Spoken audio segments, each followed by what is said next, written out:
서로 축복합시다. 주의 평강이 함께 하시기를 바랍니다. 주의 평강 함께 하시기를 바랍니다.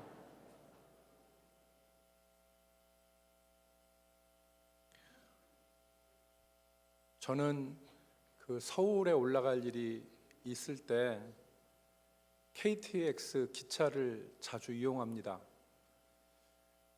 약 한 7, 8년 전에 야구의 신이라고 불리는 김성근 감독과 옆자리에서 같이 이렇게 차를 타고 내려온 적이 있습니다. 야신이라고 저기 사진에 나오는데 저분이 야구의 신이라고 불리는 김성근 감독인데, 오비 베어즈, 지금 젊은 사람들 잘 모르죠. 옛날에 오비 베어즈 감독도 하시고 한화 이글즈 감독도 그렇게 하신 분인데 아주 유명한 분입니다.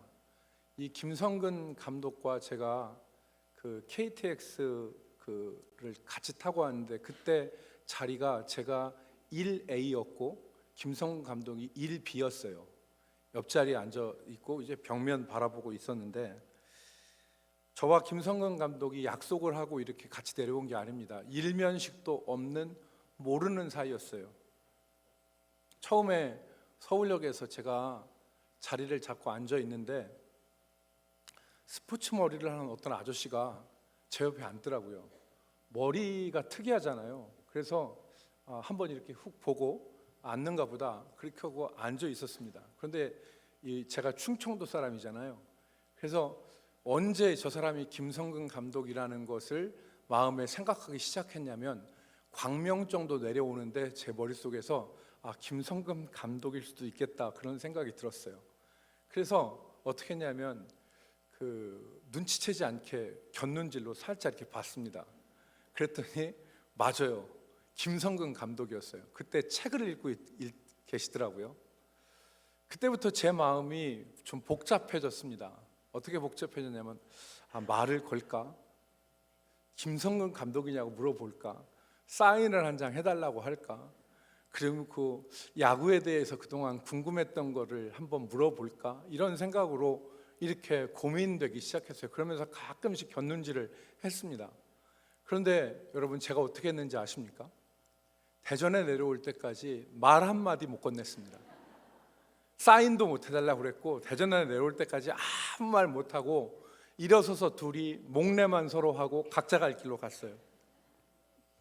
여러분, 제가 왜 이 말씀을 드리는 거 하니까, 오늘 말씀에 보면 저보다 더 미련한 사람들이 나오기 때문에 제가 이 말씀을 드렸습니다.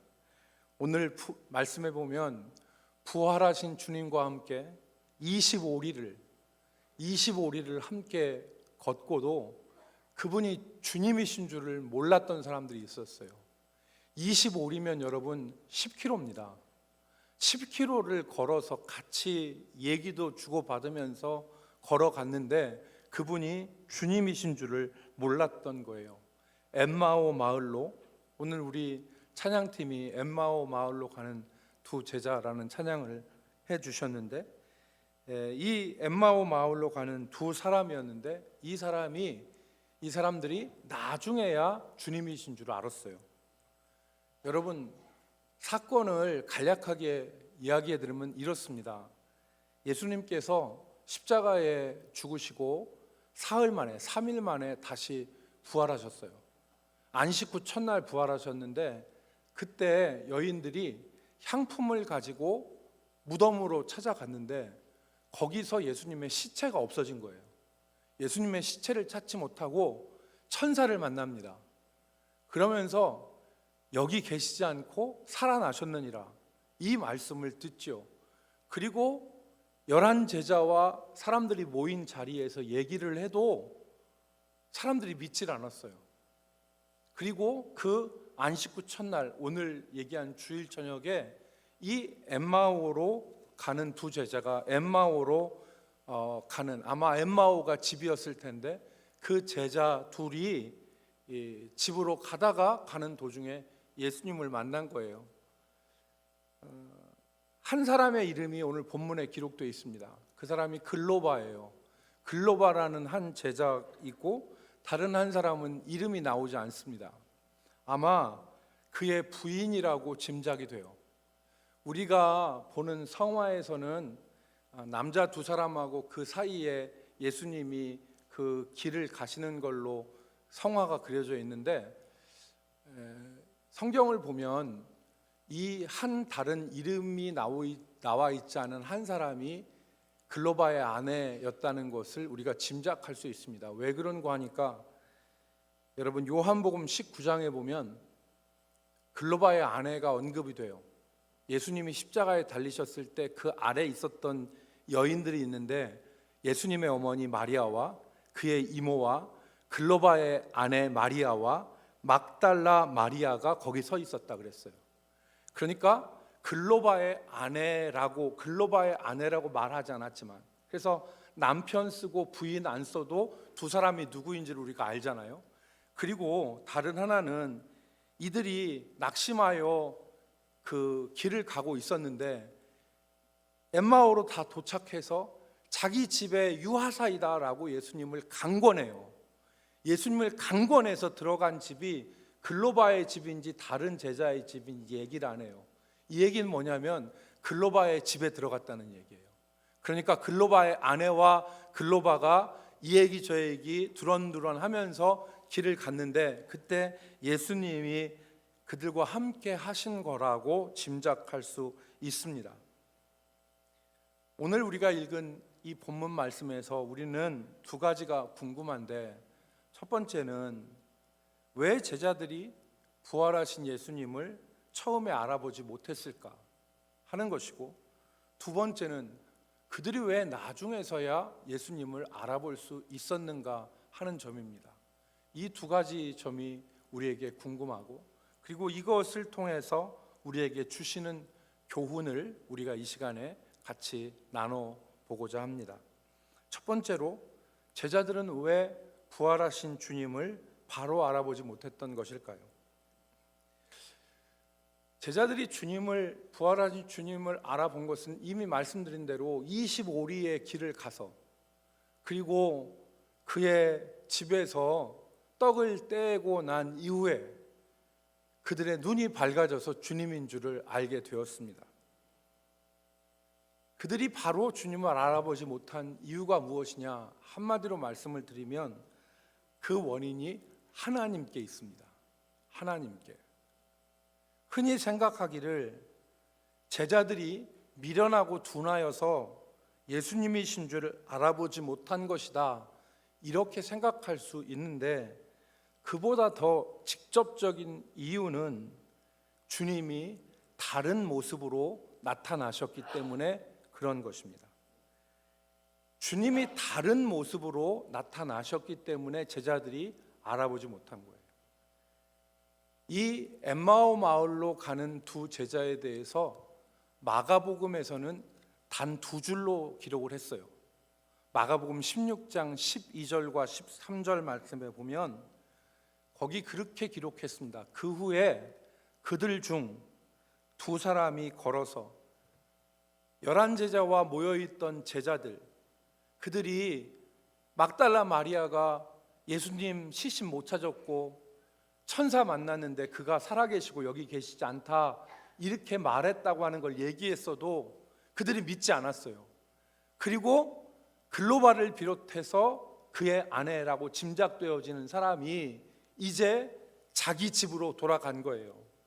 걸어서 그 후에 그들 중 두 사람이 걸어서 시골로 갈 때에 예수께서 다른 모양으로 그들에게 나타나시니 그랬습니다.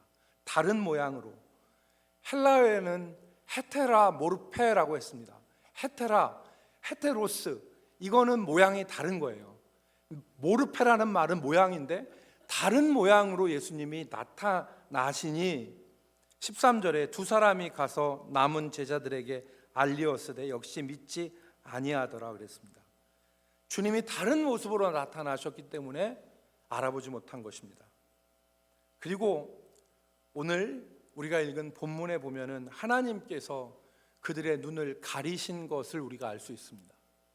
본문 24장 15절과 16절 말씀에 보면 그들이 서로 이야기하며 문의할 때에 예수께서 가까이 이르러 그들과 동행하시나 16절에 뭐라고 했습니까?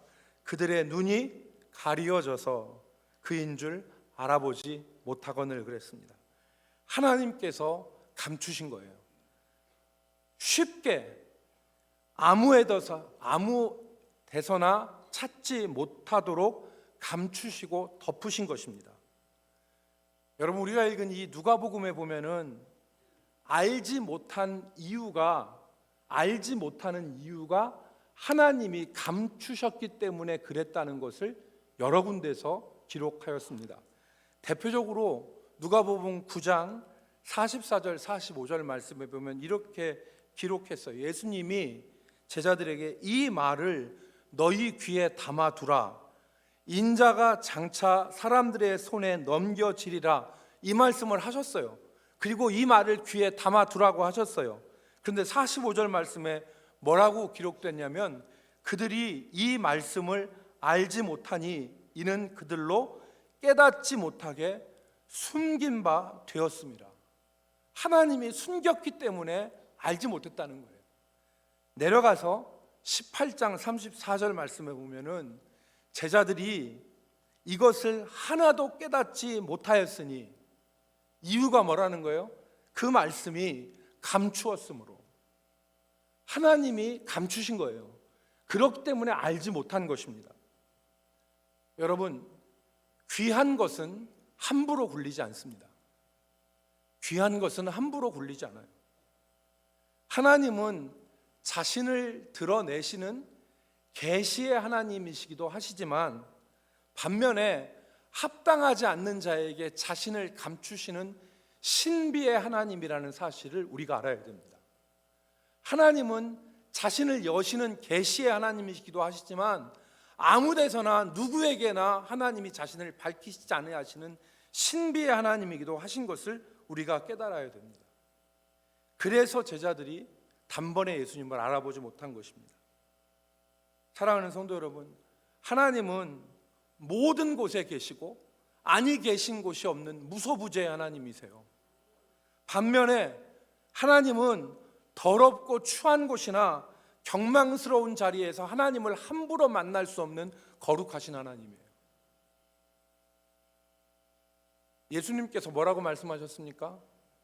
예수님께서 너희의 거룩한 것을 개에게 주지 말고 너희 진주를 돼지에게 던지지 말라 그러셨어요.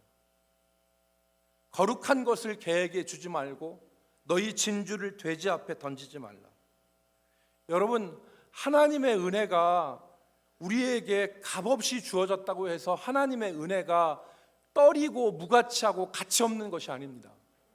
하나님의 은혜가 우리에게 값없이 주어졌다고 해서 하나님의 은혜가 무가치한 것이 아니고, 여러분, 하나님이 누구라도 만날 수 있고 누구라도 구원하시는 분이시지만 하나님이 그래서 쉬운 존재는 아니라는 거죠.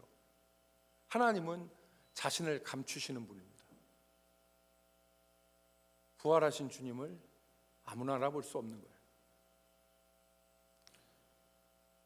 여러분, 공주 중앙장로교회 집사님이기도 한 그 나태주 시인이란 분을 아시죠? 이분이 시를 썼는데 단 3줄 짤막한 시를 써서 사람들에게 공감을 일으켜서 이분이 풀꽃 시인이라고 그렇게 불리잖아요. 그런데 이 풀꽃 시인의 풀꽃이라고 하는 그 시를 보면 짧은 3줄이에요. 자세히 보아야 예쁘다. 풀꽃이 수많은 화려하고 고운 꽃들이 많잖아요. 그런데 풀꽃에다가 우리가 눈길이라도 한번 줍니까? 그런데 풀꽃이 어떻다고 하냐면 자세히 보아야 예쁘다. 오래 보아야 사랑스럽다. 너도 그렇다. 이게 시예요. 자세히 보아야 예쁘다. 오래 보아야 사랑스럽다. 풀꽃의 그 풀꽃 얼마나 참 화려하지 않아요? 그러나 자세히 보고 오래 봐야 사랑스럽고 예쁘고, 그런데 너도 그렇다는 얘기는 너도 그렇게 자세 보고 오래 봐야 사랑스럽다는 것으로 해석될 수 있고, 너도 다른 만물을 그렇게 자세히 보고 오래 보아야 사랑을 느끼고 아름다움을 느낄 수 있다는 걸로 해석이 가능합니다. 주님이 그렇죠. 함부로 스쳐 지나가면서 겉으로 그냥 아무 생각 없을 때 주님을 만날 수 있는 게 아니에요. 찾아야 되고 구해야 되고 오래 보아야 되고 자세히 보아야 주님을 만날 수가 있는 것입니다. 사랑하는 성도 여러분, 예배 시간에 주님을 그저 만날 수 있는 게 아니에요. 예배 시간에 주님을 오래 보아야 돼요. 주님을 찾아야 돼요. 삶의 자리에서 주님을 찾아야 주님을 만날 수 있는 것입니다. 낮잠 자는 자리에서 은혜 받을 수 없고, 방탕하게 생활하는 곳에서 우리가 은혜 받을 수 있는 게 아니에요. 오늘 주님이 자신을 감추신 것은 찾고 오래 보고 자세히 보고 하는 사람들에게 보일 수 있도록 만드신 것이라는 것을 기억하시기를 바랍니다. 두 번째는 제자들은 어떻게 주님을 알게 되었냐 하는 것입니다. 답을 미리 말씀을 드리면, 주님께서 그 가려진 것을 벗겨주셨기 때문에, 주님께서 가려진 것을 벗겨주셨어요. 글로바는 예수님을 그때까지 어떻게 바라보았습니까? 21절에 보면 글로바가 예수님을 기대하고 바라봤던 시각이 고스란히 기록되어 있어요. 그것은 21절에 우리는 이 사람이 이스라엘을 속량할 자라고 바랐노라 그랬어요. 여기서 속량이라는 말은 정치적인 해방이에요. 이스라엘 백성들이 400년 동안, 예수님이 오시기 전 400년 동안 헬라 제국의 지배를 당하고 시리아의 지배를 당하고 급기야 로마의 지배를 당하면서 속국으로 살았어요. 예수님 당시에 로마 지배 아래 있던 이 이스라엘을 해방시켜줄 정치적인 지도자가 바로 누구라고 생각했냐면 예수님이라고 생각했던 거예요. 그들은 다른 주님을 찾았던 것이죠. 그래서 주님이 그걸 벗겨주신 거예요. 예수님이 하신 일이 무엇입니까? 오늘 본문 말씀에 보면 27절에 이에 모세와 선지자의 글로부터 시작하여 모든 성경에 자신에 대하여 쓴 것을 자세히 설명하시니라 그랬어요. 모세와 선지자의 글로 시작하여서 성경에 자기에 관한 모든 것들을 풀어서 설명해 주셨어요. 이게 무엇입니까, 여러분? 우리가 성경을 통해서 알 수 있듯이 율법이 뭐예요? 율법이 다 그리스도를 말하지 않습니까? 하나님께 어떻게 나가느냐? 죄 가운데 우리가 하나님 앞에 나갈 수 없다. 그래서 율법에서 얘기하는 게 뭐예요? 속죄 제물 드려서 하나님 앞에 나갈 수 있다. 속죄 제물로 자신을 정결하게 해야 하나님 앞에 나갈 수 있는 것이고, 이사야가 무엇을 얘기했습니까? 이사야가 이 속죄 제물이 그리스도다. 그가 찔림은 우리의 허물 때문이요 그가 상함은 우리의 죄악 때문이라. 그가 흠도 없고 점도 없는 분이지만 하나님께서 우리의 죄를 그에게 담당시키셨다고 이사야가 예언하지 않았습니까? 이게 예수님에 대한 예언이다. 에스겔이 뭐라고 했습니까? 그 흠없는 어린 양이 우리를 위하여 속죄제물 되셔서 자기의 피를 흘리시고 십자가에 죽으심으로 그 피가 맑은 물이 되어서 우리를 정결케 하시고, 그를 통하여서 하나님이 우리에게 새 마음과 새 영을 불어넣어 주셔서 우리로 율법의 요구로는 행할 수 없는 하나님의 규례, 하나님의 뜻을 행할 수 있도록 우리를 살리시는 것이 구약 성경의 핵심 아니에요? 여러분, 이거를 쭉 설명한 거예요. 예수님이 이 사실을 설명해 주신 거예요. 그래서 여러분, 이스라엘 백성들이 바라보는 환상이 무엇입니까? 에스겔 39장에 있는 것처럼 에스겔 마른 뼈들이 살아나는 환상. 너희들이 지금 죽은 지 오래돼서 뼈에 백화현상이 일어나는 마른 뼈와 같은 그런 상황이지만 하나님께서 너희로 살이 붙고 힘줄과 근육이 붙어서 일어나서 군대가 되어지는 역사, 살아나는 역사, 그 역사를 허락하여 주신다. 이게 구약 아닙니까? 여러분, 에스겔 36장 25절부터 27절 말씀을 보십시오. 이게 구약의 그리스도를 예언한 것인데, 에스겔 36장 25절에 맑은 물을 너희에게 뿌려서 너희로 정결하게 하되 곧 너희 모든 더러운 것에서와 모든 우상 숭배에서 너희를 정결하게 할 것이며, 우리를 죄 없게 하는 속죄 제물로 어린 양 되셔서 흘리신 예수 그리스도의 고난 받으심, 그 십자가의 죽으심이 우리를 정결케 하시는 것이고, 26절에 그가 십자가의 죽으심으로 말미암아 그의 영 성령이 우리 가운데 오셔서, 그래서 26절에 또 새 영을 너희 속에 두고 새 마음을 너희에게 주되 너희 육신에서 굳은 마음을 제거하고 부드러운 마음을 줄 것이요. 그래서 이 새 영으로 말미암아, 하나님의 성령으로 말미암아 무슨 일이 일어나느냐? 27절, 또 내 영을 너희 속에 두어 너희로 내 율례를 행하게 하리니 너희가 내 규례를 지켜 행할지라. 오늘 예수 그리스도가 고난받고 자기 영광에 들어가셔야 될 것 아니냐 예수님 말씀하신 것은 구약에 예언된 이 하나님의 말씀이 이루어져야 될 것 아니냐. 미련하고 선지자들이 말한 것을 더디 믿는 자들이요 라고 하시면서 예수님이 그들에게 알려주신 거예요. 여러분, 그때 어떤 역사가 일어났습니까?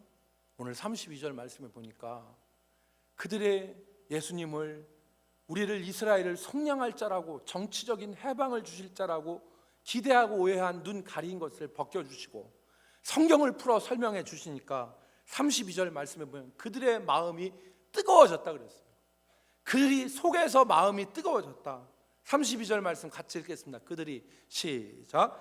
그들이 서로 말하되 길에서 우리에게 말씀하시고 우리에게 성경을 풀어 주실 때에 우리 속에서 마음이 뜨겁지 아니하더냐 하고. 아멘.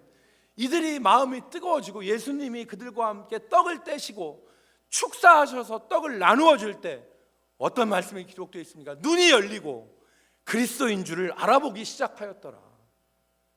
여러분, 오늘 우리가 이 말씀을 통해서 언제 우리가 감추었던 주님을 볼 수 있습니까?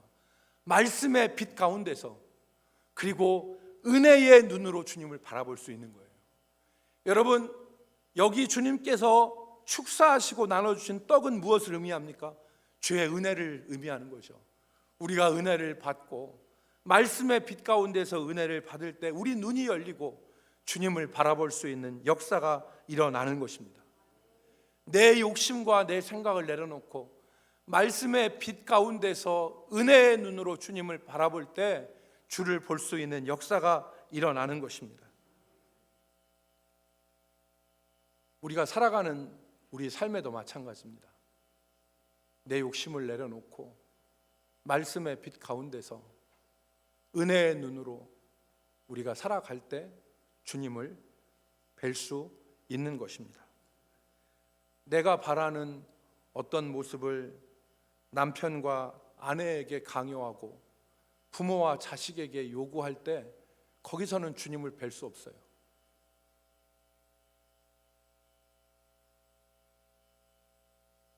부부 사이에, 친구 사이에도 마찬가지입니다. 심지어는 목사와 성도 사이에도 마찬가지예요. 내 욕심으로 저 사람을 보면, 내 욕심으로, 내 기대로, 내 육신의 마음으로 바라보면 거기서 주님을 바라볼 수 없는 것입니다. 말씀의 빛 가운데서 은혜의 눈으로 바라봐야 됩니다. 한 번은 제 친구가 목사님인데, 제 친구가 자기가 부목사 때 일을 한번 얘기를 했어요. 자기가 부목사 때 사역을 하는데 자기 교회에 아주 못된 전도사가 있었대요. 여전도사님이 아주 못됐대요.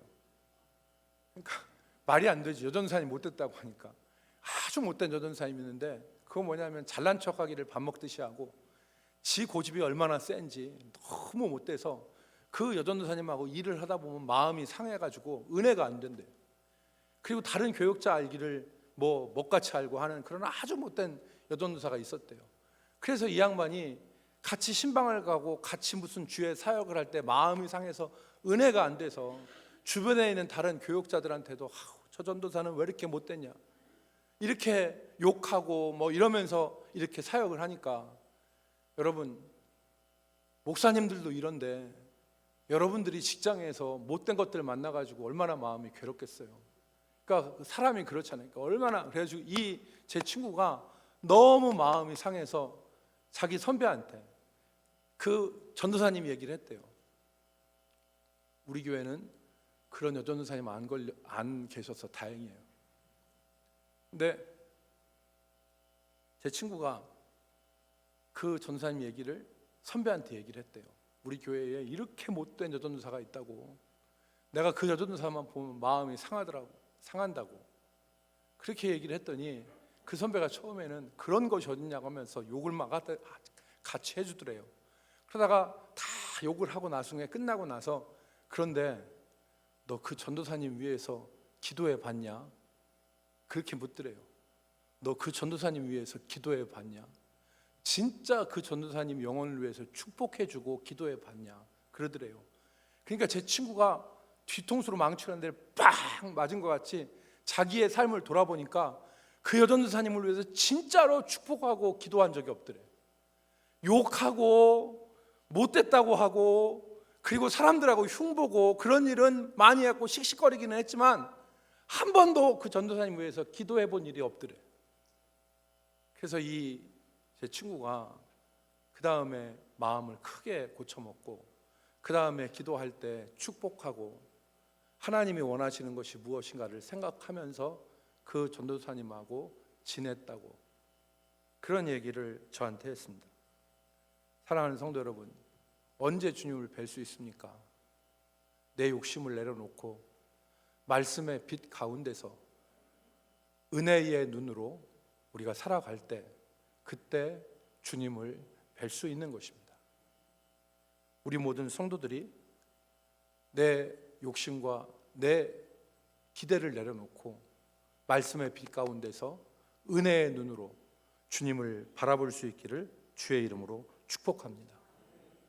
마지막 세 번째로, 이렇게 주님을 뵐 때 어떤 일이 우리 가운데서 일어나느냐. 이렇게 우리가 우리 삶에서 주님을 바라보면 어떤 일이 일어나느냐. 결론적으로 말씀드리면 우리가 새 힘을 얻습니다. 이렇게 주님을 뵈면 우리가 어떤 힘을 얻느냐? 새 힘을 얻어요. 엠마오로 가는 이 두 제자가 주님을 뵙고 주님을 만난 이후에 한 일이 무엇입니까? 그날 밤에 다시 25리를 걸어서 예루살렘의 제자들에게로 다시 간 거예요. 여러분, 부활의 주님, 자기들이 만난 주님을 증거하기 위해서 다시 일어나서 예루살렘으로 올라간 것입니다. 33절 말씀에 보면 이렇게 기록되어 있습니다. 곧 그때는 주님을 만난 그때로 일어나 예루살렘으로 돌아가 보니 11 제자 및 그들과 함께한 자들이 모여 있어. 그들이 예수님을 알지 못하고 처음 만났을 때 그들이 어떤 상태에 있었습니까? 슬픔과 좌절 가운데 있었습니다. 17절 말씀에 보니까 얼굴에 슬픈 빛을 띄었다 그랬어요. 그러나 주님을 만나고서 그들이 곧 일어나서 다시 예루살렘으로 간 것입니다. 새 힘이 생긴 것이고, 다시 일어날 수 있는 힘이 생긴 것이고, 살 의욕이 생긴 것이고, 전할 말이 있었던 것입니다. 우리에게도 마찬가지죠. 우리가 주님을 만나면 새 힘이 생깁니다. 일어날 수 있는 힘이 생기는 거예요. 일어날 수 있는 힘이 생기고, 그리고 살 의욕이 생기고, 사명을 감당할 수 있는 힘이 생기는 것입니다. 그날 밤에 그들이 주저하지 않았습니다. 그날 밤 일어나서 다시 예루살렘으로 갔어요. 이게 인간적으로는 가능한 일이냐 이거예요. 이 하루 25리를 걸어서 자기 집으로 왔는데 그것도 낮이 아니라 밤에 일어나서 다시 예루살렘으로 간 일, 이게 사람의 힘이냐고요? 아니죠. 하나님이 주신 힘이에요. 주님을 만났을 때 나타나는 현상이라고요. 오늘 우리가 주님을 만나야 되는데, 여러분, 슬픔의 자리에서 일어나시기를 주의 이름으로 축복합니다. 슬픔의 자리에서 일어나야 돼요. 슬픔의 자리에서 일어나서 다시금 새 힘을 얻고, 다시금 살 의욕을 찾고, 다시금 사명을 감당할 수 있는 힘을 얻어서 우리가 예루살렘으로 올라가야 되는 것입니다. 사랑하는 성도 여러분, 우리가 욕심을 버리고 육신의 빛 가운데서 세상을 볼 것이 아니라 말씀의 빛 가운데서 세상을 보고 은혜의 눈으로 세상을 바라보며 주님을 만나는 기쁨 가운데, 새 힘 가운데 살아갈 수 있기를 주의 이름으로 축복합니다. 기도하겠습니다. 거룩하신 하나님, 주님 없이 우리 홀로 인생길을 걸어가지 않게 하시고 주님 없이 살아가지 않게 하여 주시고 주님과 동행하는 기쁨과 은혜를 누리게 하여 주옵소서. 말씀의 빛을 허락하여 주시고 은혜의 눈을 허락하여 주셔서 나와 함께 하시는 분이 주님이심을 알게 하여 주시고 우리가 슬픔을 딛고 일어나게 하시고 새 힘을 얻게 하시고 우리가 하나님의 뜻 가운데서 행할 수 있는 사명 회복의 은혜를 허락하여 주시옵소서. 예수님의 이름으로 기도 올리옵나이다. 아멘.